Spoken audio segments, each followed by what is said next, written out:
Olá, amigos, muito boa noite. É sempre um prazer estar com vocês aqui no Espirited, essa experiência da Federação Espírita do Estado do Espírito Santo que transforma, né, a forma de divulgarmos o Espiritismo.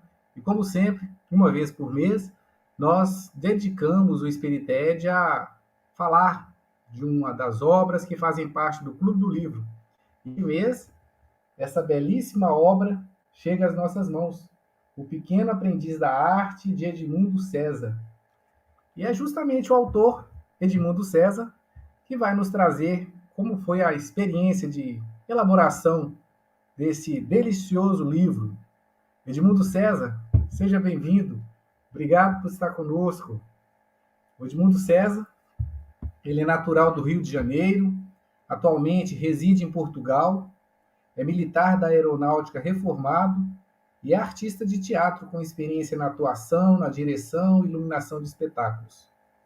Ele iniciou os estudos espíritas em 1986, tornando-se trabalhador das áreas de arte espírita e evangelização de juventude. Esteve na coordenação da área de arte espírita da Federação do Espírita do Estado da Bahia, uma das pioneiras nessa iniciativa, e na presidência da Associação Brasileira de Artistas Espíritas, por 2 gestões. Então, diretamente de Portugal, nosso companheiro Edmundo César. Tá aí, Tamires? Que bacana. Boa noite, boa noite. Bacana, Deus. Bacana estar aqui junto com vocês. Que bom. Nós agradecemos aí a disponibilidade, que ainda que o fuso horário seja diferente, mas você se manteve aí à disposição para nos ajudar nessa tarefa, que é entender o processo de criação desse livro, sua experiência na área de artes. Então, Edmundo, fique à vontade para compartilhar conosco. Lembrando que o Spirited é interativo. Aquele companheiro que está aí de casa nos assistindo pode mandar a sua pergunta para o Edmundo. Você que se interessa pela área de artes, mande aqui sua pergunta. Participe. Né? O Spirited é de todos nós. Edmundo, o tempo é seu, meu irmão. Fique à vontade. Que bacana, ótima noite a todos nós, que possa ser esse momento especial, esse nosso encontro aqui, enfrentando as distâncias com a tecnologia. Eu vou começar esse nosso encontro lembrando de uma coisa: nós estamos chegando ao mês de dezembro, estamos finalizando novembro, e em dezembro de 1994, um grupo de pesquisadores, eles descobriram uma pequena fresta de que poderia ser a entrada de uma caverna, e realmente pela saída de ar, ali, pela percepção, conseguiram vislumbrar, entraram nesta pequena entrada, achando que talvez fosse uma pequena gruta, e fizeram uma das maiores descobertas do nosso tempo. As cavernas de Chave, em homenagem a Jean-Marie Chave, um desses pesquisadores, o chefe dessa expedição. Eles descobriram que aquela era a entrada de uma área em aproximada de 2 quilômetros de área de cavernas. É um conjunto, né? E dentro dessa caverna foram catalogados aproximadamente 435 pinturas rupestres. Pinturas que foram pesquisadas posteriormente e datadas de aproximadamente 30 a 35 mil anos atrás. E essas pinturas haviam sido preservadas das intempéries do tempo porque, provavelmente, houve alguns desmoronamentos de terra na entrada da caverna, o que impediu que a neve, os ventos, né, a alteração de temperatura da área externa interferissem de forma excessiva no que estava lá dentro. Pinturas feitas não no mesmo período, mas com diferenças de milênios, com aproximadamente 14 espécies de animais registradas nas pinturas. Animais extintos, a grande maioria. Através dessas pinturas de mãos, né, com marcas de mãos, de pés, não aleatórias, com uma ordem, com uma busca de um efeito, pinturas sobrepostas, né, como se tivessem sido, com o tempo foram desgastando e ali elas foram retocadas. Outras pinturas, outros registros de desenhos, utilizando os materiais de carvão, né, de plantas que se tinha à época, desses homens de 35 mil anos atrás. Algumas eles não compreenderam de imediato que mostrava um animal com 8 patas, como se fosse um mamute, mas com 8 patas.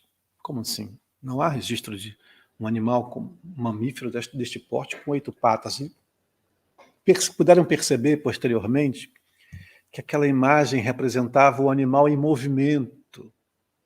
Então ele tinha as patas em movimento, então a pintura registrava essa abstração, na verdade, né, a observação do movimento e o registro nas paredes, em diferentes lugares da caverna, uma área grande, né, quase 2 quilômetros quadrados, uma área que se espalha dentro da montanha. Essas pinturas foram colocadas de forma escolhidas, de forma distinta. Havia uma pequena fonte de água, onde a água pingava ali, então elas foram dispostas, melhor dizendo, para produzirem um efeito em quem contemplava essas pinturas.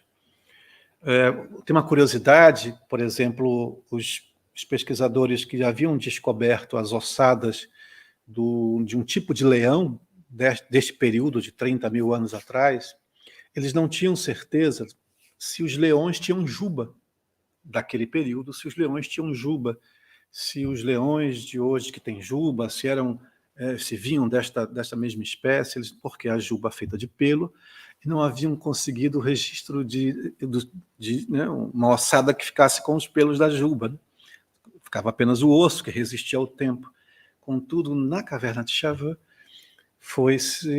constatou-se pela primeira vez no desenho aquele mesmo leão sem juba. Então, era uma informação que a pintura adicionava à ciência de hoje, né, da observação que faziam dos restos mortais, né, dos restos mortais da ossada desses animais. Curiosamente, né, a gente, a princípio, tem uma relação com as pinturas rupestres, como sendo feitos assim, registros que os homens pré-históricos fizeram nos lugares onde dormiam, né, onde habitavam, resolveram pintar aquilo que observavam. Como isso é encontrado em algumas cavernas, se encontram os rabiscos, os desenhos, e também ferramentas, né? Ferramentas feitas de pedra, objetos que eram de uso cotidiano. Então, fica evidente que ali havia um grupo de pessoas, né, que conviviam ali, restos de fogueira, pedras dispostas na posição de como se ali tivessem colocado madeira para a fogueira, restos de carvão que se conseguia perceber. Então ali havia uma interação social e também o registro na parede. Nesta caverna, curiosamente, não há nenhum objeto, não foi encontrado nenhum objeto de uso cotidiano. Nem nenhuma disposição em que se deduzisse, se comprovasse, de que ali eles habitavam aquele espaço. Então, se não habitavam aquele espaço, por que tinham aquele espaço com 400 e tantas pinturas? Né? Por que aquele espaço? E, bom, o primeiro movimento deles foi de constatar, né, daquela descoberta, e aí começa o processo metodológico, científico, de proteger, de fotografar, de estudar, de analisar, datar os períodos com a tecnologia que se tem, né, e de ir compreendendo, junto a um grupo de pesquisadores, de ir compreendendo das relações que existem ali. Algumas pinturas, eles conseguiram observar que, bom, dentro da caverna não há luz. Então, para você observar, você teria que usar, à época, tochas. Na contemporaneidade, lanternas, enfim. Mas ao reproduzir a iluminação com tochas, a chama da tocha, né, Ela não é estável como é a luz, a fonte da luz da lanterna, a fonte de uma vela, ou de uma tocha, ou de alguma coisa que se acende, né? A chama, ela se movimenta. E se percebeu que, fazendo um movimento com a tocha, na sequência de algumas determinadas pinturas, aquilo produzia um movimento das pinturas, como se fossem quadros, como se fossem momentos diferentes. Algo como hoje o cinema realiza, né? Mas a grande descoberta, a grande conclusão, foi uma das primeiras descobertas que fizeram, que bem na entrada da caverna há um crânio de urso. Sim, encontraram restos de animais naquela caverna. Provavelmente, então, em alguns desses períodos antes do desmoronamento da entrada, aquela caverna esteve exposta e alguns animais ali se esconderam ou hibernaram, né? Se protegeram do frio, que era muito elevado nesse período geológico, né? E ali devem ter morrido e os restos dos animais ali ficaram se decomposendo, né? Se decompondo ali. Mas havia um crânio, a cabeça de um urso, colocado sobre uma rocha. Então ele foi, por alguém, né, com um motivo inteligente, digamos assim, colocado sobre a rocha, voltado para a entrada da caverna. Então, quando você entrava naquele complexo, você dava de cara com aquele crânio do urso sobre uma pedra, e colocado em torno do urso encontraram pequenos pedaços de carvão. Então ali haviam pequenas chamas, né? Então produzia uma imagem como se vigiasse quem entrava, ou como protegesse, enfim, não sabemos o sentido, né? Mas com certeza isso foi movimentado com um motivo inteligente, racional, uma escolha realizada. E se constatou que o grande barato da caverna de Chava é que não era um local onde eles moravam, era um local de contemplação. Era um local, possivelmente, de iniciação, onde se tinha um efeito mágico da ausência da luz, só a luz da chama, o som que se produzia, né? Se você produzisse os sons daquele ambiente fechado, e aquelas imagens dos animais, das mãos, paredes todas pintadas com mãos. Se você tiver aí, quiser, nesse momento, ir, né, se já não fez, né, pela curiosidade, pesquisar as cavernas de Chava, as imagens vão constatar lá as imagens que foram descobertas lá. Então, este espaço era um espaço de contemplação. Sempre que eu conto essa história, ou que eu leio sobre a caverna de Chava, eu lembro de Emmanuel, quando diz que a arte, né, é a contemplação, né, a expressão da intimidade humana, né, a contemplação que te aproxima de Deus, porque contemplar é mais do que observar. Olhar é mais que isso. Você pode olhar o pôr do sol. Você pode observar o pôr do sol. O sol está descendo ali, tem uma montanha, ou tem um oceano, enfim. Contemplar é você entrar num momento de reflexão interna, né, de alteração da sua vibração, que aquilo que você contempla significa para você algo mais, algo transcendente. E o Emmanuel vai colocar que a arte é esta possibilidade da sua contemplação te levar a Deus. Então, 30 mil anos atrás, nós, espíritos, em outro momento da nossa evolução espiritual, que já trazíamos, como diz o Livro dos Espíritos, né, já temos o germe divino em nós.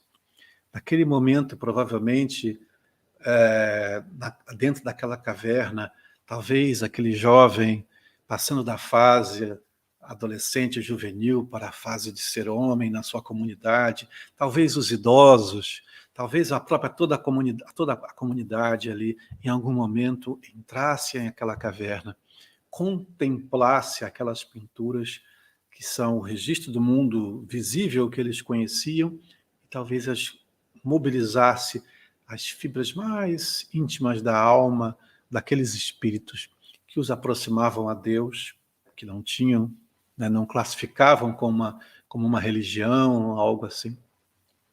Mas a arte funcionava ali como algo mais de mobilização da sua energia. Emmanuel coloca a necessidade da gente crescer, né, espiritualmente, crescer na razão e no sentimento. E a arte é esta possibilidade de lidar com o sentimento. Escrever o livro Pequeno Aprendiz da Arte é oferecer um pouco do que tenho, da minha experiência, da minha reflexão, um pouco do que construí, de que vou construindo, né, nesse meu exercício íntimo, né, de contemplar a vida, de perceber-se artista, de oferecer essa reflexão até mesmo a quem não é artista ou quem se acha não sendo artista, né? Porque é como dizer que você não é médium. Todos somos, todos temos a nossa manifestação de expressão mediúnica, né? Alguns mais ostensivos materializam isso de forma muito clara, mas todos temos a nossa relação com o belo, que é ser artista. Ser médium, melhor, ser artista é como ser médium, né? Todos temos essa relação com o belo. Alguns materializam isso, né? Alguns pintam, interpretam, né? Constroem obras artísticas, como os médiums realizam a psicografia, né? Esse é o paralelo que estou fazendo aqui. Então, um pequeno aprendiz da arte é a expressão de um pequeno aprendiz, de ter consciência de que fiz algum caminho, conquistei algo na minha expressão artística, mas ainda é muito pequeno e muito modesto, diante da grandiosidade do que é ser artista, diante da grandiosidade de se relacionar com o belo. Leon Denis vai trazer para a gente de que a beleza, o que há de mais belo que não Deus, né? Que tem toda a beleza. Né?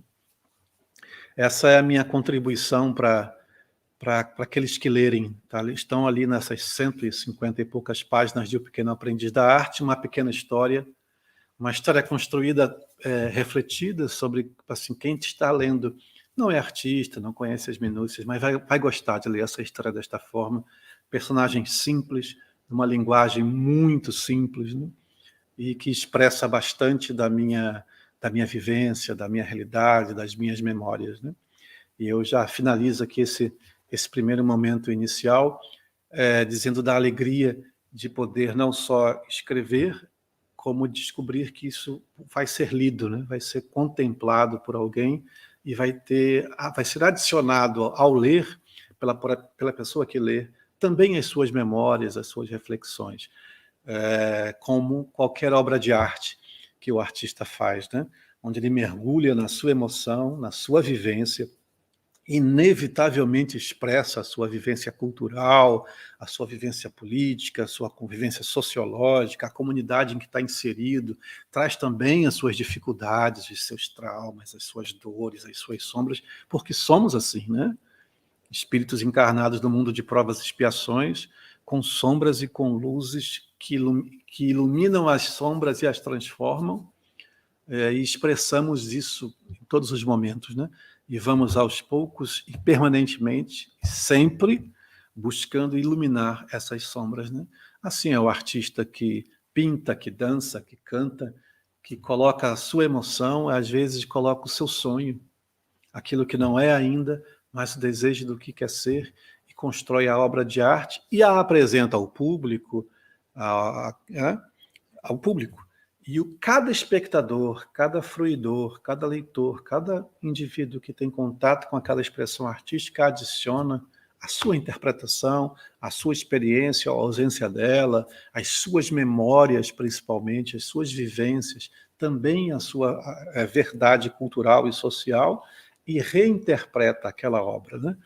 Às vezes diminui, minimiza isso com entendi e não entendi, mas sempre se expressa o seu incômodo, ou a sua felicidade, isso se transforma, essa manifestação em adjetivos, né, das suas emoções, que é a sua forma de contribuir naquela leitura da obra de arte, e o artista deixa de ser o dono da razão daquilo que fez, porque oferece aquilo ao mundo. O Pequeno Aprendiz da Arte, o título acho que fala um pouco da minha visão de mim mesmo, né?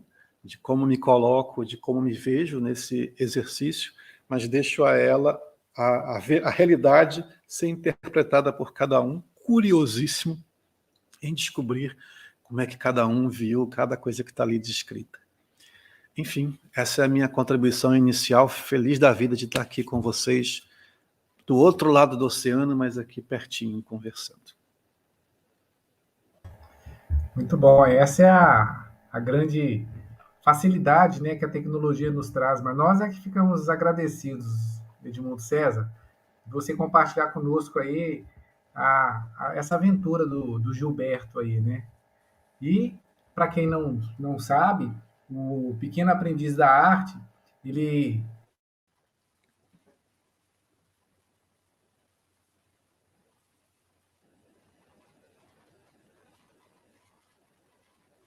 acho que nós tivemos Opa. uma falha da internet. Opa. Tá me ouvindo, Edmundo? Sim. Acho que nós tivemos aí uma pequena falha da internet. Então, nossos parabéns aí aos nossos companheiros da FERGS, né, pela diagramação diferenciada, remetendo realmente a obra à condição do artista, né? E, para aqueles que não sabem, O Pequeno Aprendiz da Arte é o nosso livro do mês agora, que nós comemoramos em novembro, o mês da arte, e ele, né, veio aí nos brindar, nos coroar. E para aqueles que ainda não fazem parte do Clube do Livro, é a forma da gente estar não só divulgando a doutrina espírita, mas também recebendo a preço bem mais subsidiado aí uma obra e também ajudando na sustentabilidade da Casa Espírita. Vou mostrar aqui a vinheta para vocês do Clube do Livro para que vocês possam conhecer melhor esse projeto que reúne vários no nosso Brasil.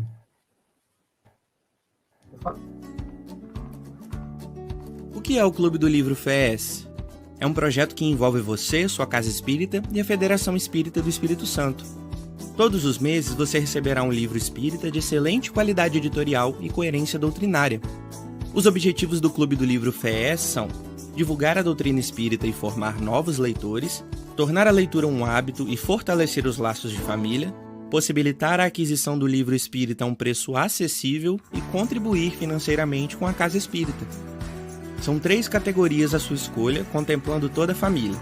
Adulto, R$ 30,00 mensal, infantil, R$ 25,00 mensal e juvenil, R$ 25,00 bimestral. Além de receber um livro edificante para nutrir a alma, sua mensalidade vai contribuir para a sustentabilidade do movimento espírita capixaba. Saiba mais em www.fees.org.br ou procure sua casa espírita. Torne-se um associado e faça parte deste movimento. Livro Espírita, luz de hoje, amanhã e sempre. E este é o nosso Clube do Livro. Então, também você ajude sua carreira, né, todo mês, uma obra que nos fala ao coração, como essa obra do Edmundo César, que traz aí, né, as experiências. E também estão aqui conosco para compartilhar suas experiências o nosso público. A Rejane postou uma pergunta aqui, Edmundo, sobre o que te inspirou a escrever essa obra. Sim. Bom, tem a inspiração e tem a provocação. Aquela provocação que faz as coisas se movimentarem, né? Não é aquela provocação que quer confusão. Então, vamos começar pela provocação para dar mais curiosidade sobre a inspiração, Regina. Que a provocação partiu da própria FERGS, né? Da presidência da FERGS, a Beth Barbieri, à época, 5 anos atrás, ou mais ou menos, um pouco mais, um pouco menos. E a FERGS tinha um material reunido por uma trabalhadora tinha feito alguns recortes de obras espíritas que falam sobre arte. E ela achava que aquilo podia se transformar, a direção da FERGS, né, que ele podia se transformar num livro. E então convidou a Abrarte, a Associação Brasileira dos Artistas Espíritas, acreditava que a Abrarte era a instituição capaz de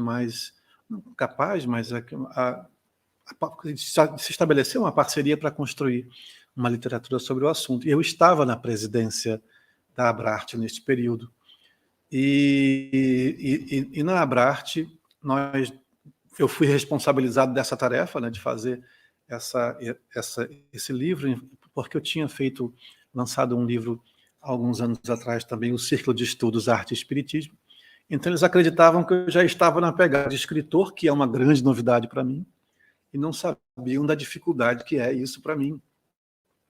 E a conclusão foi que essa provocação foi muito bem recebida, mas não conseguimos dar conta dela, enfim, pelo momento que vivíamos, pessoal, de movimento espírita e tudo, das tarefas que se tinha, e eu sempre pegava para fazer, e ao pegar para fazer, e rascunhar, e construir um capítulo, não ficava satisfeito, achava que estava técnico demais, excessivamente, aquilo não seria do agrado de quem não fosse artista, ou mesmo dos artistas, aquilo talvez tivesse informações que não eram tão úteis.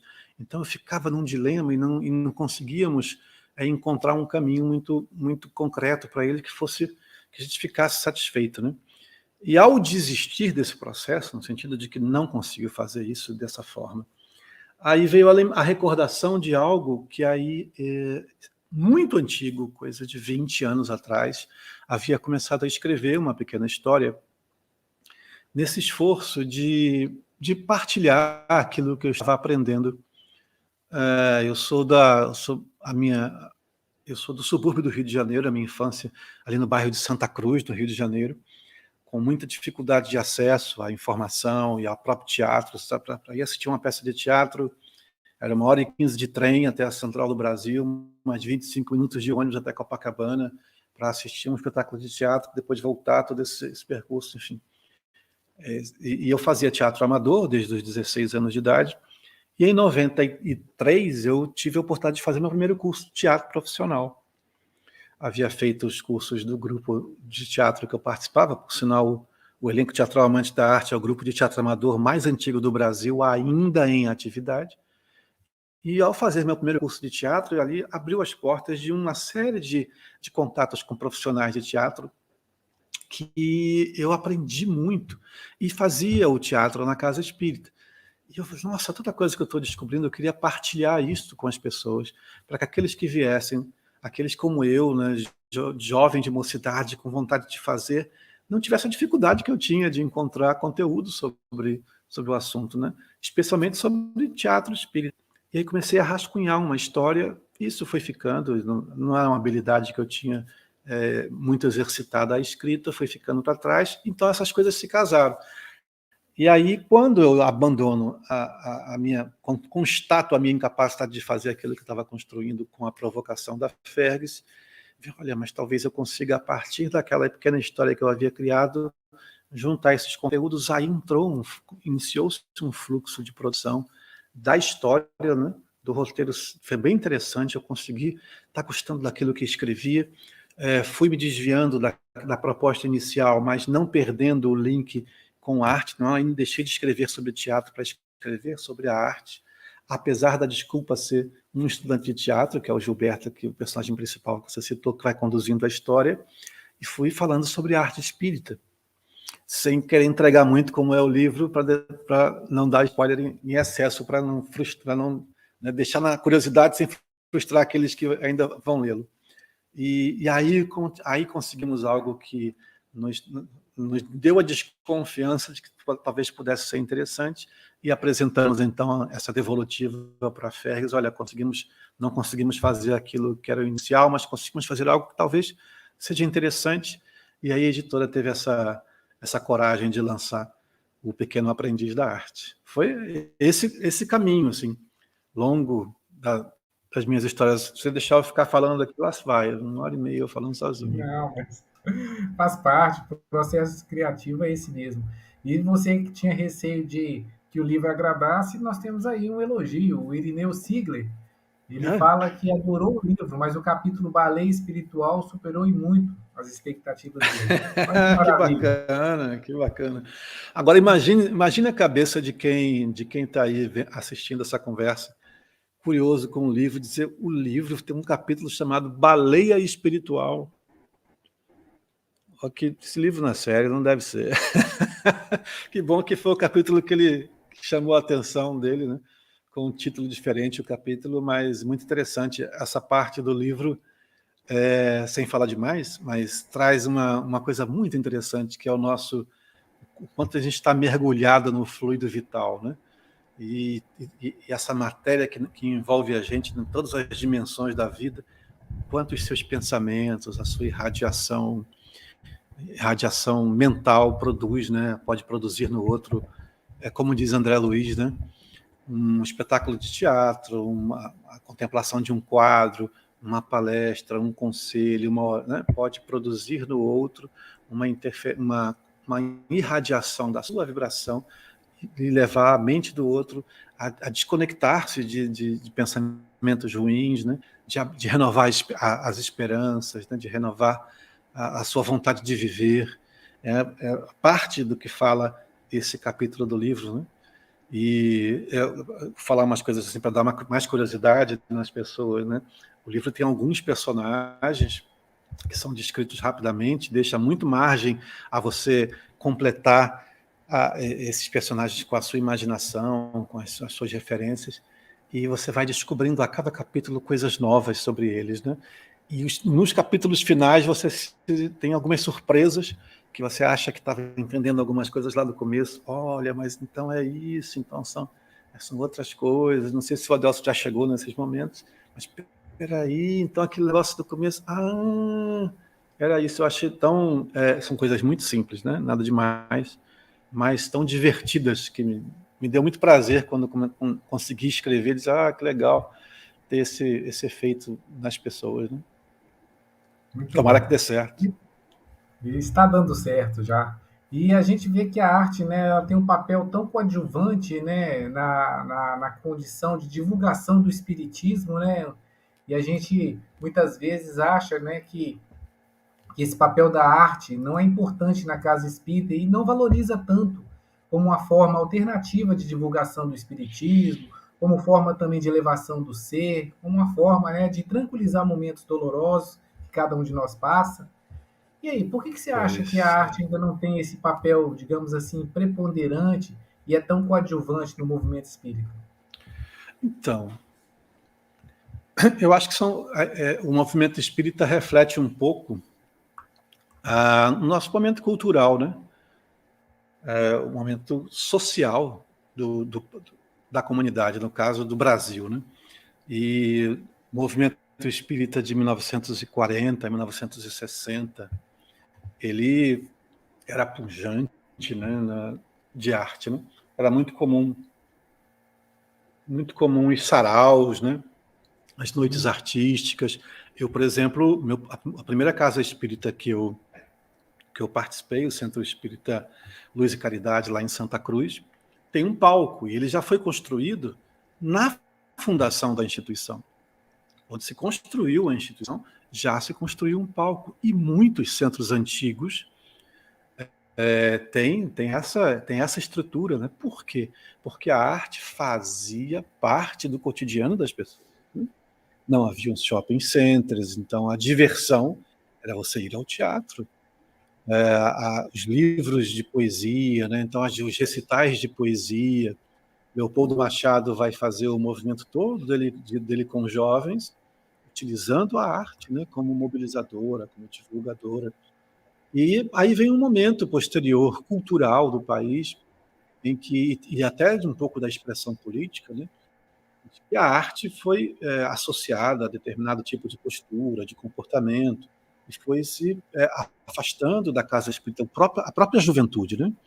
Ser jovem começou a ser a expressão de um tipo de atitude e comportamento que talvez não coubesse na casa espírita. Então, nós entramos ali nos anos 80 com muita dificuldade do movimento espírita, de grupos de jovens, de evangelização de crianças, né? Há uma transformação cultural que também se acompanha o movimento artístico, né? Apesar das resistências heróicas, né?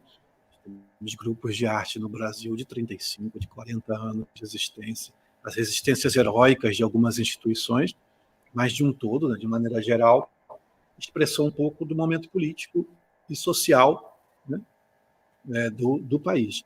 E com isso a arte foi afastada. Acho que não tem um movimento que seja racional, melhor dizendo, consciente, né, uma expressão do momento mesmo. E com a retomada, com essa mudança, melhor dizendo, com essa mudança que também se expressava na sociedade como um todo, também se expressa na casa espírita. O pensamento de que a arte é coadjuvante, ele é um pensamento que ele tá carente de alguma reflexão, até mesmo mais doutrinária, porque a arte é uma necessidade do espírito. O espírito não evolui sem se relacionar com o belo de forma diferente. Isso se dá através da manifestação artística, né? Então, a arte não é coadjuvante mesmo. E vide os grandes, né, as possibilidades como a força da arte como divulgação. O espetáculo de teatro Além da Vida, e aqueles que são dos anos 70 ali conhecem muito bem, né? O espetáculo de teatro, o Renato Prieto. Vai me falhar o nome dos outros artistas. Havia artistas globais da Rede Globo que faziam novelas, né? Felipe Caroni fazia parte do elenco, o texto de Chico Xavier, que são mensagens, né? Chico Xavier e Divaldo Franco, que era um espetáculo que rodava o Brasil inteiro, lotando os teatros, com cenas mostrando os espíritos encarnados, desencarnados, relações de obsessão. Eu tive a oportunidade de fazer parte do elenco dessa peça com uma montagem de atores na Bahia em 1998, 96 para 98. Lá eu, menino, acabei fazendo parte desse momento ímpar para mim, para aqueles que participaram. Para citar uma peça de teatro, olha como é diferente. Hoje em dia, há grupos de teatro que permanecem com espetáculos romanceados, espetáculos falando sobre as vidas de Joana de Ângeles, as vidas de Emmanuel, profundamente doutrinários, né, corretos doutrinariamente, circulam pelas cidades e fazem turnês nos estados, né?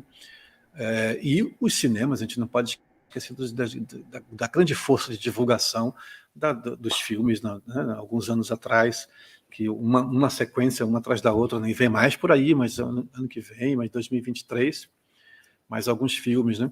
A arte como instrumento de divulgação tem uma força muito grande, ela não é só isso, ainda tem essa questão, né? A arte tem uma força de reeducação para o ser muito grande. O que é a nossa casa espírita, se não uma oficina de reeducação do espírito? A gente passou também no nosso movimento espírita o momento da transformação desse movimento de noites artísticas para a questão doutrinária, a questão do estudo, né? Importantíssima.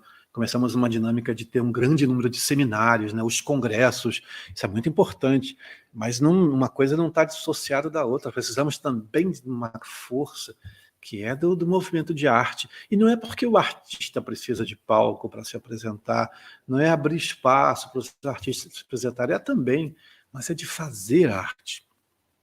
A oportunidade de você, quando você vai para o palco e você faz parte de um grupo dentro da casa espírita, melhor, dentro da casa espírita, com a força espiritual que a doutrina espírita traz para a gente, né? Do comprometimento com a ideia, da força, dessa vibração que a casa espírita traz. Você tem um resultado saudável no indivíduo que faz, muito intenso. E esse momento de estar no palco, ele pode ser uma armadilha para a vaidade? Sim, pode. Como fazer palestra também, uma armadilha para a vaidade, pode ser. Como ser médium também, outra armadilha, porque a armadilha está em si. Não está na questão, está em você mesmo, das suas fragilidades que precisam ser refletidas, né? Mas com o apoio coletivo, tendo um mínimo de humildade para ouvir, para ponderar, para avaliar, você consegue perceber quando você está caindo nessas armadilhas ou não. Mas esse instante que você vai para o palco é um instante que a sua adrenalina se altera, sua vibração perispiritual se altera. Você traz memórias muito importantes, às vezes as suas fragilidades, a sua timidez, a sua insegurança, que é resultado desta vida, de processos que viveu na sua educação, na sua infância. Outras coisas são resultados de memórias que você traz de outras vidas e não as conhece bem, né? Porque tem um véu do esquecimento, mas elas já se refletem em você, e você está ali em cena, só quem teve em cena sabe o que é isso. Mesmo para falar, para recitar aquele poema no Dia das Mães, que você vai ler tremendo, nervoso, esse nervosismo é vibração em você. E você realizar, expor-se, colocar-se em evidência, é fortalecedor, é saudável, é vibrante para você espírito encarnado, né? Isso pode ser elemento de transformação de suas memórias. É mecanismo da mediunidade. O André Luiz diz que esses instantes de vibração de alta frequência, né? Onde as ondas são muito curtas, produz luz interior.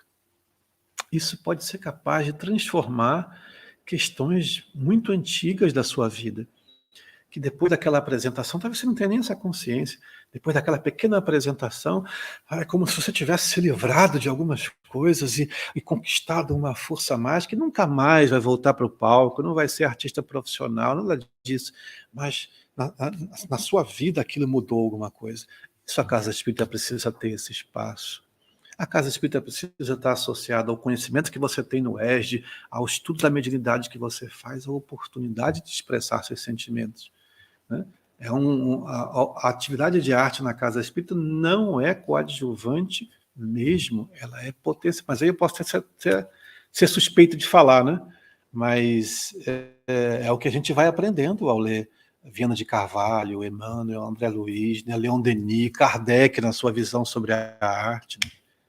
Enfim, você tem que fazer um sinal assim que é para eu parar de falar nas perguntas.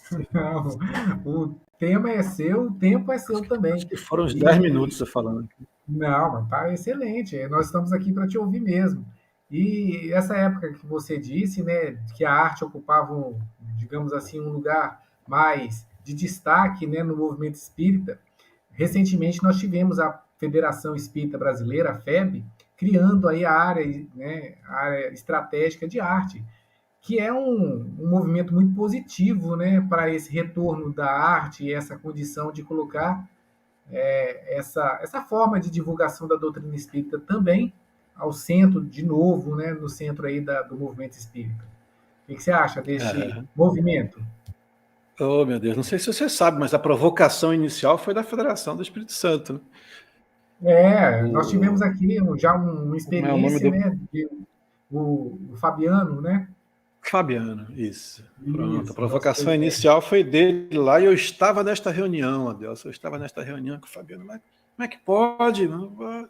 Porque o Espírito Santo tem uma história também de pioneira, né? Assim como a Bahia, que foi a Bahia foi uma das primeiras também, uma das primeiras federativas a ter a área de arte muito antes, né, disso, né? E essa, a meu ver, Adelson, a criação da área de artes no Conselho Federativo Nacional, né, ele materializa todo este movimento que já vem pulsante há muito tempo, né? E que bom que se teve essa coragem de construir uma área federativa, que não é algo simples, nós estamos falando de algo que se constrói hoje, destrói amanhã, não. Foi resultado de muita discussão, de muita conversa, e do inevitável engajamento das demais federativas da época.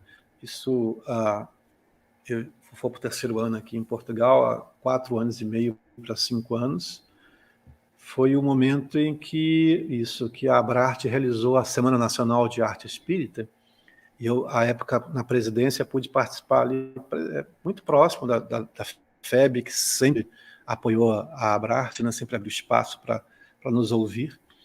E a nossa estimativa, 5 anos atrás, é de que existiam 10 mil trabalhadores da área de artes no Brasil. 10 mil pessoas. Isso é um número aproximado a partir dos eventos que nós fazíamos e das pessoas que não participavam dos nossos eventos, que nós sabíamos que eles existiam e que a gente não conseguia chegar, porque é uma especializada, não tem a capilaridade do movimento federativo. Imagino que são 10 mil pessoas que são dedicadas à atividade de arte, que vão para sua casa espírita ensaiar no coral, né, no seu grupo de dança, no grupo de teatro, vão fazer poesia, toda semana vão lá ensaiar, estudar, se reunir. Isso é um grupo muito grande. Eu me recordo do Marco Lima, que atualmente coordena a área de arte da FEB, né? À época ele estava na presidência da Federação do Rio da Paraíba, Ilha da Paraíba. Na reunião ele dizia, parece que surge uma nova categoria do trabalhador, do movimento espírita, que é o trabalhador da arte, né? O artista, aquele que se dedica à atividade artística, como aquele que se dedica à atividade mediúnica, ok, também participa da atividade doutrinária da casa, assim como o artista também participa da atividade doutrinária. As coisas precisam caminhar juntas, mas a criação da área de artes foi recebida por nós que estamos nisso há 20, há 30, há 40 anos, alguns, né? Com muita alegria, porque acreditávamos que já devia existir.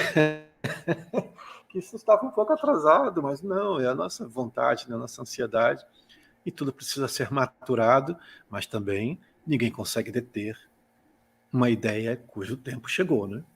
E a ideia da arte chegou. Quando o Fabiano levanta olha, vamos conversar a respeito disso, você vai descobrir que naquele momento, de todos os estados brasileiros, a metade já tinha uma área de artes.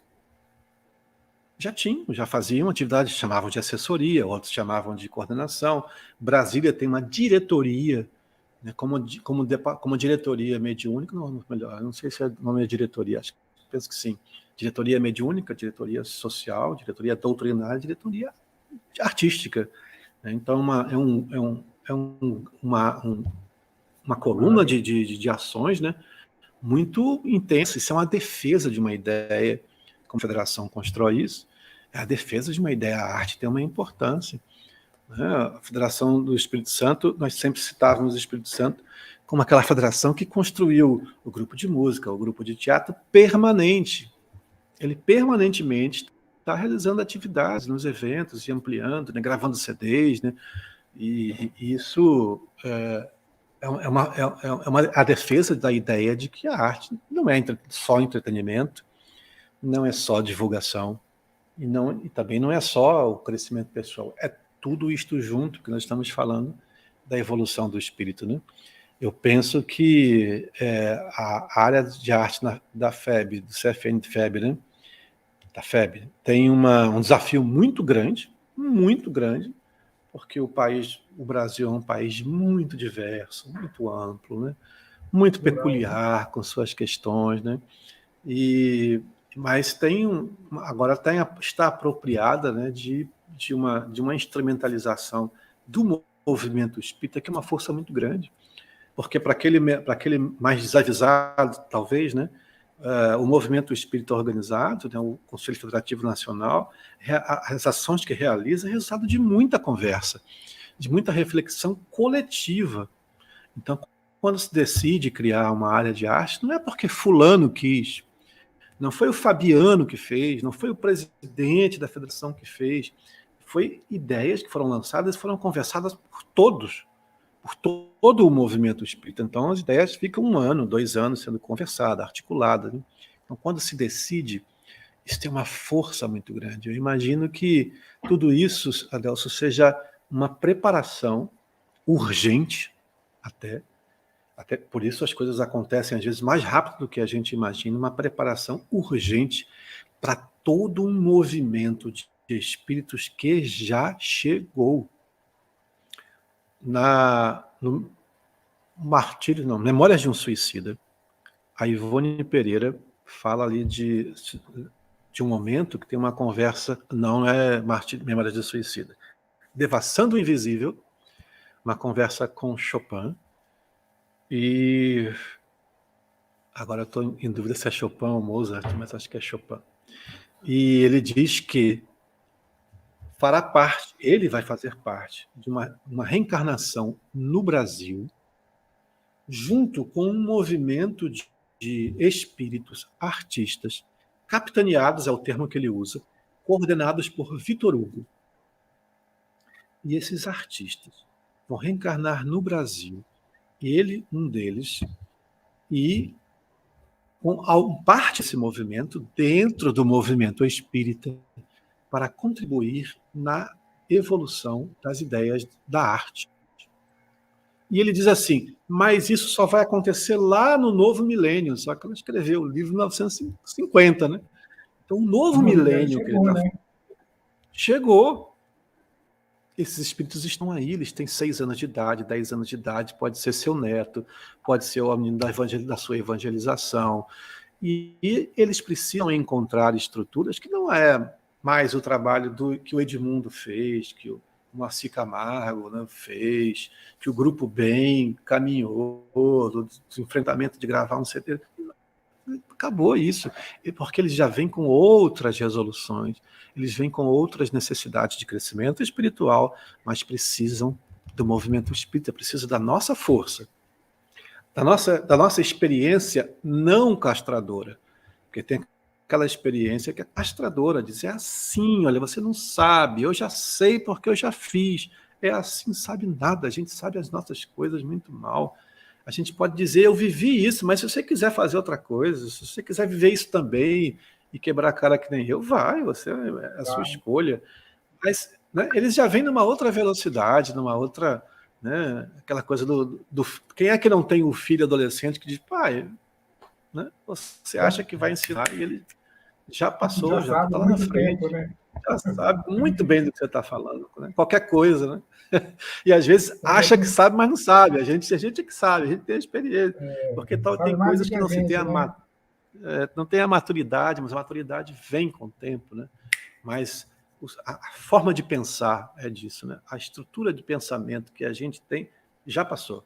Eles já trabalham, né, como se fossem os nossos computadores antigos, eles já são os computadores mais modernos, com 3 processadores, né, né, são realizadores, não são como nós, que a gente fica sentado no banco, assistindo aquela palestra, mesmo que esteja um pouco chata, mas você releva, você pensa outra coisa, você valoriza, ele já está na vontade de querer fazer, de ter opinião, de contestar e de abrir. A gente veio abrir as picadas na mata, né? Eles já estão com as sementes para plantar. E a área de artes, a meu ver, já está abrindo as carreirinhas para eles plantarem as sementes, preparando a terra boa para que eles venham semear e frutificar em 100, em 1000, né? Então, para mim, é só alegria. Não sei se eu sou romântico demais nisso, da forma que estou vendo, mas olha, isso aí não tem acaso nessa história, né? E não tem alguém que quis aparecer e quis... Tem isso. É fato, é momento, é necessidade, e é agora, o tempo chegou. O tempo chegou. Muito bom, Edmundo. E por falar em tempo, terminou o nosso tempo, Edmundo. Muito. Já? Olha, dava para a gente. Eu achei que eram 2 horas. Rapaz, passou tão rápido. Da próxima, nós vamos ter que fazer 2 horas mesmo, tá? Mas Opa, então, é bom que você não gastamos 2 horas, porque senão você ia dar muito spoiler do seu livro e aí as pessoas não iam comprar. Pois. Por falar em comprar, esse livro, a Tamires vai colocar aqui para vocês, está no nosso chat, mas esse livro está disponível também na loja virtual da Federação Espírita, que é a loja Desdobra, a um preço promocional aí de lançamento. Aqueles que quiserem, que não fazem parte do Clube do Livro, podem comprar esse livro aí e aprender um pouco aí com o Edmundo, para a gente ver a condição que a arte merece nas nossas casas espíritas. Edmundo, gratidão por você estar participando do seu tempo. Sabemos que é quase meia-noite aí em Portugal, mas... Pronto. Daqui a pouco é amanhã. Mas muito obrigado mesmo pelo seu tempo, pela disponibilidade aí, e esperamos a próxima obra, tá? Não fale isso. Vamos divulgar essa aí, que tá bom. Então tá certo. Agora que você tomou gosto, quem sabe, é um por ano. Isso, não sei. Eita, não. Acho que tem outras pessoas, tem outros pensadores para escrever coisas mais elaboradas. Tá certo. Enfim. Mas gratidão, Edmundo. Muito bom falar com você. Eu que agradeço. Bom Obrigado. conhecer essa obra e agradecemos aí sua prontidão em nos atender. Fique com Deus, meu irmão. Alô, obrigado.